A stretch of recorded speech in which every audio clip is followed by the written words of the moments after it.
پاکستان کے چین سے حاصل کردہ J-10C اور بھارت کے فرانسیسی رفال طیاروں کے کئی تقابلی جائزے دنیا کے سامنے آ چکے ہیں۔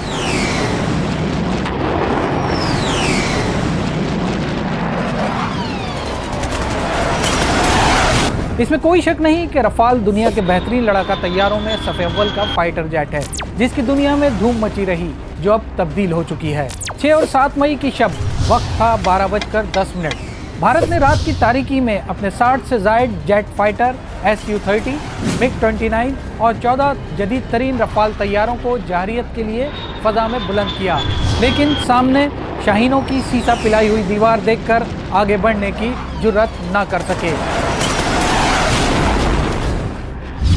بھارتی طیاروں نے اپنی حدود میں کئی 100 کلومیٹر دور سے پاکستان کے کئی شہری مقامات پر فضا سے میزائل حملے کیے۔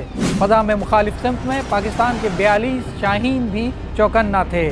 جدید میزائل اور آلات سے لیس فخر پاکستان F-17 تھنڈر، معراج اور چین سے حاصل کردہ J-10C طیاروں پر مشتمل شاہینوں نے حملہ کرنے والے بھارت کے غرور کو اننت ناگ، پلوامہ، پنتھیال، اخنور اور بھٹنڈا کے مقام پر خاک میں ملا دیا۔ شاہینوں نے فضا سے ہی 5 طیارے، جس میں فرانسیسی ساختہ 3 جدید رفال طیارے، روسی ساختہ Su-30 اور MiG-29 کو نشانہ بنا کر تباہ کر دیا۔ یوں دوسری جنگ عظیم کے بعد دنیا کی بڑی فضائی جنگ میں طویل فاصلے سے 100 سے زائد جدید جنگی طیاروں کی اپنی فضائی حدود میں رہتے ہوئے فضائی جنگ میں حصہ لیا۔ یہ وہ منفرد فضائی معرکہ تھا جس میں فائٹر پائلٹس نے ایک دوسرے کی نظروں سے اوجھل رہ کر جنگ میں حصہ لیا۔ 1 گھنٹے سے زائد اس معرکے میں پاکستان نے فضائی جنگ کے دور میں نئی تاریخ رقم کر دی اور بغیر کسی نقصان کے بھارت کے 5 طیارے مار گرائے۔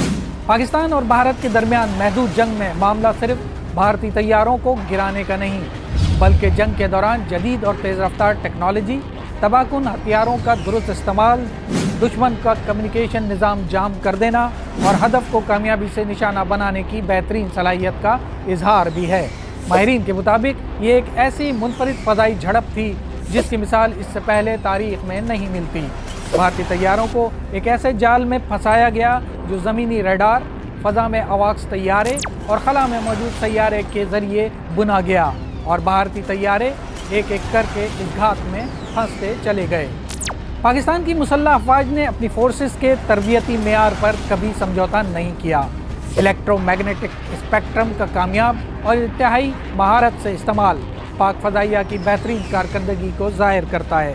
بھارت کے مار گرائے جدید ترین رفال طیاروں کے پائلٹس کی پریشانی میں پیغامات کے جانچ سے پتہ چلتا ہے کہ اس کے الیکٹرانک میکانزم کو جام کر دیا گیا تھا، جس کے باعث اس کے زمینی اور فضائی رابطے غیر فعال ہو گئے۔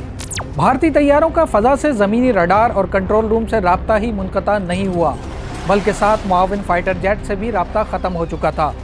پاکستان کے شاہینوں نے کمال مہارت اور انتہائی ذہانت سے جدید ترین ٹیکنالوجی کو استعمال کیا اور PL-15 ریڈار گائیڈڈ طویل فاصلے تک مار کرنے والے ایئر ٹو ایئر میزائل سے دشمن کے جدید لڑاکا طیاروں کو کامیابی سے نشانہ بنا ڈالا۔ اس معرکے میں پاکستان نے اپنے تیار کردہ الیکٹرانک و سائبر وارفیئر آلات اور جدید ہتھیاروں کو بھی استعمال کیا۔ پاک بھارت جنگ 2025 کا یہ معرکہ دنیا کی تاریخ کا اہم باب بن چکا ہے، جہاں مستقبل میں ہتھیار اور آلات کی تیاری اور خریداری، دفاع اور جنگ پر تحقیق اور ہوا بازوں کی تربیت اس کی روشنی میں کی جائے گی۔